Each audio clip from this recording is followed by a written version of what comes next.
ಹಾಸನ ಜಿಲ್ಲೆಯ ಅರಕೆರೆ ಗ್ರಾಮದಲ್ಲಿ ನಾನು ಹುಟ್ಟಿದ ಸ್ಥಳ ಆಗಿದ್ದು, ನಮ್ಮ ಕುಟುಂಬ ಬಡ ಕುಟುಂಬದಲ್ಲಿದ್ದವರು. ಕಾರಣಾಂತರ B Nagaraju Bengaluru rural DC office ಕಚೇರಿಯಲ್ಲಿ ಸೂಪರಿಂಟೆಂಡೆಂಟ್ HK ಆಗಿ ಕಾರ್ಯನಿರ್ವಹಿಸ್ತಾ ಇದ್ದರು. ಅವರು ನಮ್ಮ ತಂದೆಯವರಿಗೆ ಆತ್ಮೀಯಾದವರು.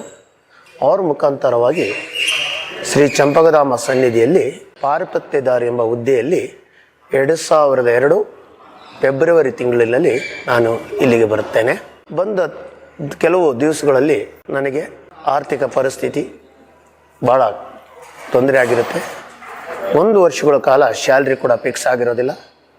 ತದನಂತರ 1,500 ರೂಪಾಯಿಗೆ ಸಂಬಳ ಫಿಕ್ಸ್ ಆಗುತ್ತೆ. ಆ ಸಂದರ್ಭದಲ್ಲಿ ಏನೋ ಇಷ್ಟು ಮಟ್ಟಿಗೆ ನನಗೆ ಚೇಂಜಸ್ ಆಗಿದೆ ಭಗವಂತಯಿಂದ ಅಂದ್ಕೊಂಡು ತಿಳ್ಕೊಳ್ತೀನಿ.